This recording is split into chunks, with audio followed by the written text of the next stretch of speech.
I would like to congratulate the Calgary Flames on winning the conference for the first time since 1990.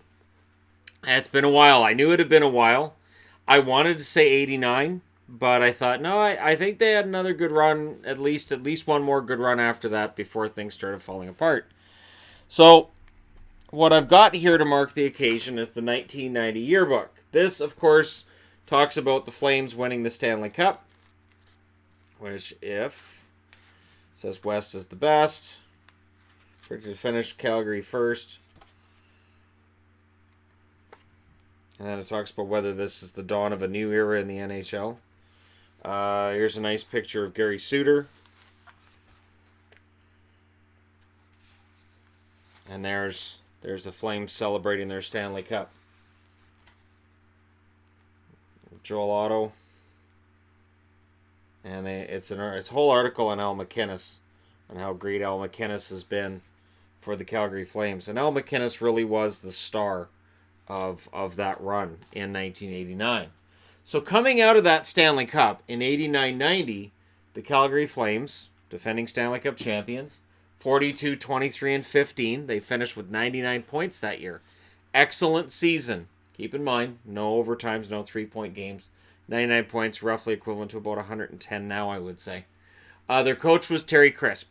And, of course, Terry Crisp still in the hockey game. He does the Nashville broadcasts, I believe. And the captain of the team was Brad McCrimmon. Now, Hall of Fame talent. This team was heavy on Hall of Famers. Joe Newendike, Doug Gilmour, Al MacInnis, Sergei Makarov, and Joe Mullen. Now, not all of these players were with the 89 team. Makarov, for instance, came over that year. And then they added Sergei Pryakin as well, but Pryakin, you'll notice, isn't a Hall of Fame talent. He was the one that the Soviets said, we'll let you have this guy. And the NHL went, that's nice, but we'd like to have your really good talent. Pryakin's a nice start, but can we get the guys who are actually, I don't know, Red Army level? Anyways, notables from that team as well, so not Hall of Famers. Theron Fleury, Gary Roberts, Gary Suter, Mike Vernon, and Brian McClellan is notable because he's now the Caps GM, and he was on the Flames in 89-90. Now, of course, that team in the playoffs lost in round one against LA. Very high-scoring series. They lose game 1 5-3. They win game 2 8-5. They lost game 3 in overtime 2-1. The famous game was game 4 in LA. They lose 12-4. And I remember watching that game and saying, holy crap. Because here was the thing. Mike Vernon in 89 wins the Stanley Cup. And he is the hero for that team as well. On top of MacInnis, there's a lot of heroes going on. It was MacInnis' Conn Smythe. But Vernon, his goaltending was really, really solid. He had struggled throughout that season. He had an .870 save percentage that year. And in the playoffs, LA, now with Gretzky, they scored at will. That 12-4 game was crazy. That was a game that I was just absolutely floored. The defending Stanley Cup champions got tooled like that. They win game 4 5-1, and of course there's always hope. Defending Stanley Cup champions, however, in double overtime in game 6, the LA Kings beat them 4-3. So it was an incredible run for the Flames in 89. In 1990, they are unable to repeat as champions, and there are some struggles. And from there on, the fall starts. So the fall from grace in 1990 is not in full effect. They do finish first in the West. The fall will start in 91. Now in the 89-90 season, so I want to compare records kind of month by month, side by side here. So in 89-90, they were 6-3-4 in October. They were 5-6-4 in November. So they didn't look like they were going to be very good at all. This is where the term Stanley Cup hangover comes from. December 6-4-2. January they get it together 8-2-3. February 6-5. They own March 10-3-2, and they win the only game they played in April. So they finished really strong, went into the playoffs, and had problems with the Gretzky-led LA Kings, who would then lose in the second round to the Edmonton Oilers. The Oilers would win the Stanley Cup that year. Now, when you look at the team this year and the record this year, in October 7-5-1, November 8-4-1, and December 9-3-2, January 9-1-1, February 8-3-2, and 8-7 in the month of March. We still don't know how they're going to be in April. I'm filming this on the 1st of April. And you look at the record, they're 49, 23, and 7, 105 points. They're already 6 points clear of that team. They still have 3 games left. I do think that the season that the Flames have enjoyed this year is more impressive than the 89-90 Flames, but I don't place these Flames right now in the same category as the defending Stanley Cup champions from 1989. That being said, Hall of Fame, Johnny Gaudreau and Mark Giordano, you can make the arguments, are well on their way to the Hall of Fame. Notables, maybe at some point, Sean Monahan gets into that category. I don't see Lindholm in there, but I have him on the board as a notable. Matthew Tkachuk, it's far too early in his career, but eventually. Mike Smith, not a Hall of Famer, but he's notable for his goaltending achievements up to and including this season. Their coach, of course, is Bill Peters. Their captain is Mark Giordano. Now, it is interesting to see that Bill Peters has come in and done this. And I do wonder if, while we were all talking about, well, Barry Trotz is going to win Coach of the Year, if Bill Peters, guiding the Calgary Flames to the best record in the entire conference this year, will lead to him getting a ton of votes. I would think that it would, and I would think that it absolutely should. That being said, we'll see. Because a lot of minds, I think, were made up with Barry Trotz early.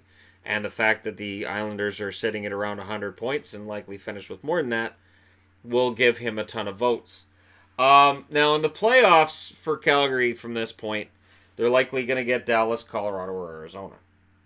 Highly unlikely they get anybody else. And Dallas probably going to end up finishing as the number 1 wild card. So it'll probably be Colorado or Arizona that we'll end up seeing against them. Now, if they end up playing against the Avs, they're playing against a team that can definitely score. A team with a hot goaltender right now in Grubauer, who was hot going into last year's playoffs as well and then struggled against Columbus, and then Holtby went in. So maybe they can get in and get on Varlamov as well. But if they play against Colorado, they're playing against a team that's very good offensively. Their defense a little more middling.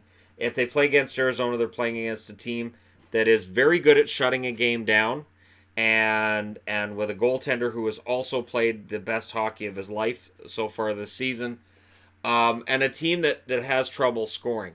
So while we look at the last time that they won the conference and we say, well, they lost in 6 in the first round, I don't see that fate befalling the Calgary Flames this year.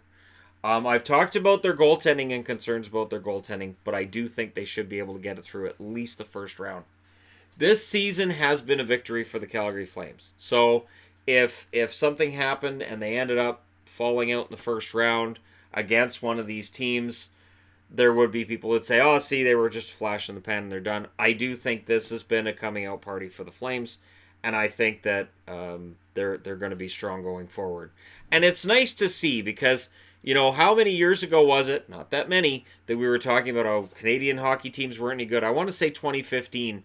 Canadian hockey teams weren't any good. We weren't getting any of them. None of them were in the playoffs that year. I want to say 2016. Anyways, I know it's not that long ago, and now we're in a league where the Toronto Maple Leafs are sitting at around 100 points, and people are disappointed. And the Calgary Flames are first in the West. The Montreal Canadiens are an exciting young team that may very well get into a wild card spot as well. The Jets leading their division at the point where I'm recording this, and coming off of a season where they had 114 points last year. It is a much better time to be a Canadian franchise right now than it has been in a long time. And could the Flames end up breaking through and winning their first cup since '89? Only they can answer that question. Can Johnny Gaudreau become a legend like a Joe Nieuwendyk, like a Dougie Gilmour, or like, for instance, an Al MacInnis? Is Mark Giordano going to get into that level as well? If the Flames came through this year and actually won the Stanley Cup, I think that would solidify Giordano's claim as a potential Hall of Famer. Because if he has a Stanley Cup and if he ends up winning the Norris, those are 2 trophies that make it hard to argue against him. And maybe if you had a Conn Smythe to that, right?